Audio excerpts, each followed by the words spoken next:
എൻട്രും ഉങ്കൽ ആദരവിൽ ആടും ഉർവശി ഒരു ആളുടെ ഇൻട്രൊഡക്ഷന് വേണ്ടിയിട്ട് തമിഴ് സിനിമയിൽ എഴുതി വരുന്ന വരിയാണിത്. ഞങ്ങൾ അവതരിപ്പിക്കുന്ന പുതുമുഖം അങ്ങനെയൊന്നുമല്ല. നിങ്ങളുടെ സ്നേഹം കൊണ്ട്, നിങ്ങളുടെ സപ്പോർട്ട് കൊണ്ട് എല്ലാ കാലവും നിങ്ങൾക്ക് വേണ്ടി പെർഫോം ചെയ്യാൻ ഒരാൾ.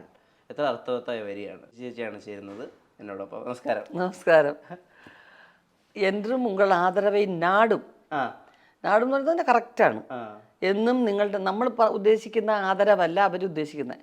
പിന്നെ നിങ്ങൾ ആദരിക്കണോന്നാങ്ക എന്ന് പറഞ്ഞാൽ ഞങ്ങൾ സപ്പോർട്ട് ചെയ്യുന്നു എന്നാണ് അർത്ഥം. നമ്മൾ ആദരിക്കുക എന്ന് പറഞ്ഞു കഴിഞ്ഞാൽ ഇങ്ങനെ ബഹുമാനിക്കുക എന്നുള്ളതാണ്. അവർ ആദരവ് എന്ന് പറയുന്നത് അവരുടെ സപ്പോർട്ട്, പിന്തുണ, അതാണ് കറക്റ്റ് വാക്ക്. നിങ്ങളുടെ പിന്തുണ ആഗ്രഹിക്കുന്നതോ ഒരാൾക്കും ഇന്നൊരു, ഞാനത് ഭാഗ്യരാജ് സാറിനോട് ഞാൻ പലപ്പോഴും ചോദിച്ചു, എന്താ അങ്ങനെ തോന്നി എനിക്കെന്ന് അദ്ദേഹം പറഞ്ഞു. എനിക്ക് മുമ്പോ എനിക്ക് ശേഷം ആരും അങ്ങനെ ഇട്ടിട്ടില്ല, ആരും അങ്ങനെ ഇട്ട് കണ്ടിട്ടില്ല. അതൊക്കെ ഒരു എന്തോ ഒരു ഭാഗ്യം, അത് ഒരു ബ്ലെസ്സിങ് പോലെയാണ്. ജഗദമ്മയാണ് പുതിയ വിശേഷം. ഇപ്പോൾ പൊളിറ്റീഷ്യൻ ആകുമ്പോൾ അവർക്കൊരു നയതന്ത്രം ഉണ്ടാവുമല്ലോ. ചേച്ചിക്ക് അങ്ങനെ ഒരു നയതന്ത്രം ഇല്ല എന്നായിരുന്നു എൻ്റെ ഒരു കാഴ്ചപ്പാട്. അതിന് ചേച്ചി ഭയങ്കര സ്ട്രേറ്റ് ഫോർവേഡ് ആണ്, മനസ്സിലെന്താ തോന്നുന്നത് അത് പറയുന്നായിരുന്നു എൻ്റെ ഒരു വിചാരം. അത് തെറ്റി എടുത്തൊരു സന്ദർഭത്തിൽ ഞാൻ എന്താന്ന് പറയാം. ജഗദമ്മയ്ക്ക് എത്രമാത്രം നയതന്ത്രം ഉണ്ട്? ഇഷ്ടംപോലെ ഉണ്ട്. കാരണം ഒറ്റയ്ക്ക് ജീവിച്ചു വരുന്ന ഒരു സ്ത്രീക്ക് എന്തെല്ലാം അടവുകൾ എടുക്കേണ്ടി വരും, അതൊക്കെ ഉണ്ട്. അത് കുറുക്കൻ്റെ കൗശലവും ഒക്കെ ഉണ്ട്. ആ കൗശലമൊക്കെ വെച്ച് ഇവിടെ പിടിച്ചേക്കാന്ന് പറഞ്ഞ് എടുത്തു ചാടുന്ന ഒരു കുഴിയാണ് പിന്നെ ജഗദമ്മയുടെ രാഷ്ട്രീയം. എന്നിട്ട് പിന്നെ അവിടെ കിടന്ന് ഈ തവള കടന്ന് കൈയും കാലോട്ട് അടിക്കുന്നതാണ്. അതാണ് അതിൻ്റെ ഒരു, അപ്പം അതിൻ്റെതായിട്ടുള്ള എല്ലാ സംഭവങ്ങളും കാണും. വിദ്യാഭ്യാസം കുറവുള്ളൊരു സ്ത്രീ, അതാണ് 7ാം ക്ലാസ് സ്റ്റേറ്റ് ഫസ്റ്റ് എന്ന് ആ സ്കൂളിൽ ഫസ്റ്റ് കിട്ടി എന്നുള്ളതേ ഉള്ളൂ. ഇവരതിനെ അച്ചടിച്ചിറക്കുന്നത് 7th standard B state first. അപ്പോൾ അത് തന്നെ വലിയൊരു ക്ലാസ്സാണ് ഇവർക്ക്. നയതന്ത്രത്തിലേക്ക് വരികയാണെങ്കിൽ വലിയ കാര്യത്തിൽ വിമർശനമൊക്കെ ഉന്നയിച്ചിട്ടുണ്ടായിരുന്നു അന്ന്. അതായത് സ്റ്റേറ്റ് നാഷണൽ അവാർഡ്സ് ഒക്കെ പ്രഖ്യാപിച്ച സമയത്ത്. അപ്പോൾ ഇത് വാങ്ങിക്കാൻ വേണ്ടി പോവാണല്ലോ അങ്ങോട്ടേക്ക്. അപ്പോൾ എല്ലാ മീഡിയയും, മലയാളത്തിലുള്ള എല്ലാ മീഡിയയും ഉർവശിയുടെ വായന എന്തെങ്കിലും കിട്ടിയിട്ട് വേണം. അപ്പോൾ ഇവിടെ എല്ലാ മുഖ്യധാര മാധ്യമങ്ങളും ഇങ്ങനെ നിൽക്കുകയാണ്. ചേച്ചി ഇവർ ചോദിക്കുന്നതിനൊക്കെ ഒരു ബന്ധമില്ല. പാട്ട് എങ്ങനെ ഉണ്ടായിരുന്നു, പായസം നല്ലതായിരുന്നു, അത് ആ സമയത്ത് തോന്നിയതാണോ? അതെ, കാരണം ഞാൻ ലൈവ് കാണാണ് യൂട്യൂബിലെ പാടിയിൽ നിങ്ങൾക്ക് ആള് തെറ്റിയത് ഇനി ഇവർ മുട്ടി നിൽക്കാന്ന് എനിക്കറിയാം. പ്രസിഡന്റ് എന്ന് പറയുന്നത് ഇന്ത്യയുടെ പ്രഥമ വനിതയുടെ കയ്യിൽ നിന്നാണ് കിട്ടിയിരിക്കുന്നത്. ആ കൈകൾക്കൊരു വാല്യൂ ഉണ്ട്, ആ പദവിക്കൊരു വലിയ വാല്യൂ ഉണ്ട്. നമ്മളത് ഒന്നും അല്ല വിമർശിച്ചത്, പക്ഷെ ഇത് വളച്ചൊടിച്ച് വേറെ ആക്കി. നമ്മൾ സർക്കാരിനോടല്ല ചോദിച്ചത്, ഇതിൻ്റെ വിവരമുള്ളൊരു ജൂറി ഉണ്ട്, നമ്മൾ അങ്ങോട്ടാണ് ചോദിച്ചത്. പക്ഷെ ഇവരത് സർക്കാരിനെതിരായിട്ടുള്ള ആക്കി എടുത്തു. അപ്പം എനിക്ക് മനസ്സിലായി ഇതൊക്കെയാണ്. അപ്പോൾ ഞാൻ ആ ഡോലക്ക് എന്ന് പറഞ്ഞൊരു സാധനം ഉണ്ടായിരുന്നു, അങ്ങനെ ഉണ്ടായിരുന്നു. കറക്റ്റ് വിഷ്ണു പറഞ്ഞു. ഇതിൽ എനിക്ക് തന്നെ അകത്ത് ചിരി വരുന്നുണ്ട്, എനിക്ക് ചിരി അടക്കം വരുന്നില്ല. പിന്നെയും അതാകെ നന്നായിരുന്നു, സൂപ്പറായിട്ടിരുന്നു. പൂജാ റൂമൊക്കെ കണ്ടു വളരെ നല്ല രസമുണ്ടായിരുന്നു. എന്നിട്ട് മുങ്ങി വണ്ടി വന്നിരുന്ന് ചിരിച്ചെൻ്റെ കണ്ണിന് വെള്ളം വന്നു. അത് വിഷ്ണു കണ്ടുപിടിച്ചു. ഒന്നും അറിയാതെ അറിഞ്ഞോണ്ട് ചെയ്യണതാ. അതെ, നയതന്ത്രം തന്നെ കറക്റ്റ്. സത്യം വിഷ്ണു, വേറെ നിവൃത്തിയില്ല. പറഞ്ഞു തുടങ്ങിയാൽ കുറേ പറയണം. ആ പിന്നെ ജൂറികളുടെയൊക്കെ പേര് ഇത് വാങ്ങിച്ചോണ്ട് വന്നേ ചെയ്ത് പറയുന്നത് മോശമല്ലേ? വാങ്ങിക്കാതിരിക്കരുത് എന്നുള്ളത് അതെൻ്റെ ഒരു മനസ്സിൻ്റെ ഒരു തീരുമാനമായിരുന്നു. കാരണം ഇത് കള്ളി വെളിച്ചത്തായി. അതിന് മുമ്പ് ഞാൻ ഇതാണ് പ്രതീക്ഷിച്ചത്. ഞാൻ അതുകൊണ്ടാണ് പെട്ടെന്ന് റിയാക്ഷൻ വന്നത്. ഇങ്ങനെ തന്നെയാണ് എന്നുള്ളത് നമ്മൾ പ്രതീക്ഷിച്ചു. സൂര്യരെ പുറത്തുനിന്നൊരു സിനിമയ്ക്കും ഇത് തന്നെയാണ് സംഭവിച്ചത്. മറ്റെല്ലാവരും അംഗീകരിച്ച് സപ്പോർട്ടിങ്, ആ പടത്തിൽ സപ്പോർട്ടിങ് ക്യാരക്ടർ ചെയ്ത്. അപ്പോൾ ആ സമയത്തും ഇത് തന്നെ ചെയ്തു. അതിന് പരിഗണിക്കപ്പെട്ടതേ ഇല്ല. ആ സിനിമ പരിഗണിക്കപ്പെടാതിരുന്നെങ്കിൽ നമ്മൾ ശ്രദ്ധിക്കത്തില്ലായിരുന്നു. ആ സിനിമയിൽ വേറെ 2 അവാർഡുണ്ട്. അപ്പം ഞാൻ പല സമയത്തും അത് ശ്രദ്ധിച്ചു. അതും കുറച്ച് വർഷങ്ങൾക്ക് മുമ്പ് നോർത്തിലെ കുറച്ച് ഡയറക്ടേഴ്സ് പറഞ്ഞൊരു അഭിപ്രായം, അത് സരോജാദേവി മേഡം പറഞ്ഞിട്ടുണ്ട്.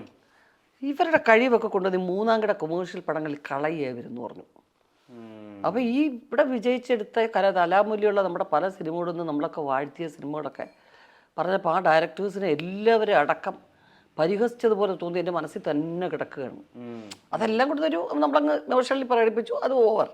പക്ഷെ വിഷ്ണു കണ്ടുപിടിച്ചത് എനിക്ക് ഇഷ്ടപ്പെട്ടു. എന്തോ പറയും, വേറെ ഒന്നും പറയാം അങ്ങനെ ഒന്നും എൻ്റെ അടുത്ത് ചോദിക്കല്ലേ, എനിക്കത് ഇഷ്ടമല്ല, എന്ത് പറയാൻ പറ്റുമോ? എല്ലാം നമ്മുടെ ആൾക്കാരല്ലേ. കമന്റ്സ് എന്നൊക്കെ പറഞ്ഞാലൊക്കെ എന്നിട്ട് അതിന് കമന്റ്സ് അല്ല പറഞ്ഞു ഒഴിച്ചു എന്ന് പറഞ്ഞാലും അതിനും എന്തെങ്കിലും പറയും. ഉർവശി അരിശ മറച്ചു വെച്ചുകൊണ്ട് പറഞ്ഞു എന്നൊക്കെ പറഞ്ഞിട്ട്.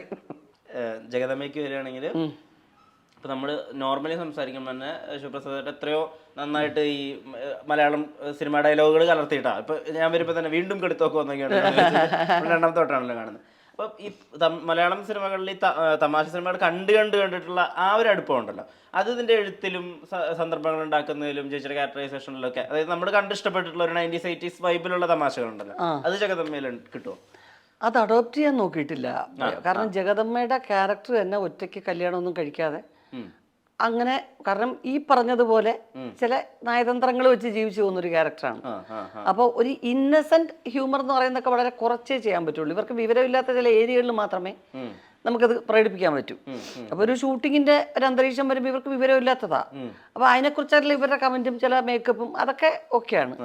പൊതുവേ നമുക്ക് പറയാൻ പറ്റത്തില്ല. ഇവർ തൊഴിലുറപ്പിന്റെ കൂട്ടത്തിൽ പോയിട്ട് പലിശക്ക് കൊടുക്കും, ചിട്ടിപിടുത്തം ഒക്കെ ഉള്ള സെറ്റപ്പാണ്.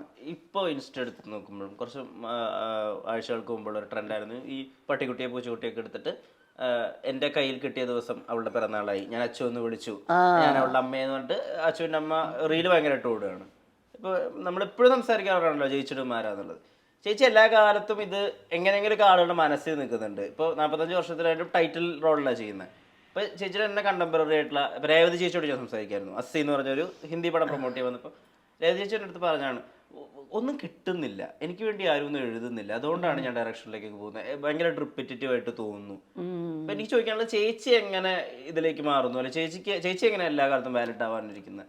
അത് നമ്മൾ ഒരു നല്ല സമയം ഹീറോയിനായിട്ട് പടം ചെയ്യുന്ന സമയത്ത് നല്ല മുഖമുള്ള ക്യാരക്ടർ ചെയ്യണമെന്ന് വാശി പിടിക്കുന്നവരെ, വാശി പിടിക്കാന്ന് പറഞ്ഞാൽ അതൊരു ട്രെൻഡായിരുന്നു. അങ്ങനെ ആയിരുന്നു പൊതുവേ ഉള്ള ഒരു രീതി. എനിക്കങ്ങനെ ഉണ്ടായിരുന്നില്ല. വലിയ റോളാണോ, ഞാൻ സെൻട്രൽ നായികയാണോ, ഞാൻ വില്ലിയാണോ, ഞാൻ ഇതിലെന്താണ്, എനിക്കാണോ പ്രാധാന്യം, ഇതൊന്നും ഞാൻ ഒരിക്കലും നോക്കിയിട്ടില്ല. എൻ്റെ വീട് അങ്ങനെ ഒരു സാഹചര്യത്തിലുള്ളതല്ല. ഞങ്ങൾക്കിത് പ്രൊഫഷനാണ്. അപ്പോൾ കിട്ടുന്ന വേഷം നന്നാക്കുക എന്നുള്ള ഒരൊറ്റ നയം മാത്രമേ ഉണ്ടായിരുന്നുള്ളൂ. അപ്പോൾ അങ്ങനെയുള്ളവർക്കൊരു ഇമേജിനകത്ത് കുടുങ്ങി പോവില്ല. കോമഡി ചെയ്യുന്നത് നാണക്കേടാണെന്ന് കരുതുന്ന ഒരു കാലഘട്ടത്തിൽ നിന്നാണ് ഞാൻ കോമഡി എൻ്റെ ക്യാരക്ടർ ഉൾപ്പെടുത്തി വന്നത്. അതിനെ ഒരു ഡയറക്ടേഴ്സും റെസ്ട്രിക്റ്റ് ചെയ്തില്ല. ഒരു നായകൻ്റെ നായിക ഒരിക്കലും കോമഡി പറയുന്ന ആളാവരുത് എന്നുള്ളത് നായകനും നിർബന്ധമല്ലേ. എൻ്റെ ഭാര്യ, എൻ്റെ കാമുകി ഒരിക്കലും ഒരു സദസ്സിനെ ചിരിപ്പിക്കുന്ന ഒരാളാവുന്നത് ഒരു പുരുഷനും ഇഷ്ടമല്ല. അതൊരു കാലഘട്ടമായിരുന്നു. പക്ഷെ ഇപ്പം എല്ലാവരും പറയുന്നുണ്ട്, ഋഷി കോമഡി പടം വരുമ്പം കോമ്പിനേഷൻ ചെയ്യണമെന്ന് വലിയ ആഗ്രഹമുണ്ട്. അമ്പിയ ചേച്ചി പോലെ സീനിയർ ആയിട്ടുള്ള ആൾക്കാരാട്ടോ ഈ പറയുന്നത്. അപ്പൊ ഞാൻ അന്തം വിടും. ചേച്ചി പറയുന്ന ഇതാണ്, ഒരു ക്യാരക്ടർ കിട്ടുന്നില്ല, ഒരു നല്ലോണം ഹ്യൂമർ പെർഫോം ചെയ്യുന്ന ഒരു ക്യാരക്ടർ കിട്ടിയെങ്കിൽ ചെയ്തേനെ എന്ന് പറയുന്നുണ്ട്. എന്താണോ അവരെ വിളിക്കാത്ത, എന്താ നമ്മളെങ്ങനെ ചോദിക്കുന്നത്?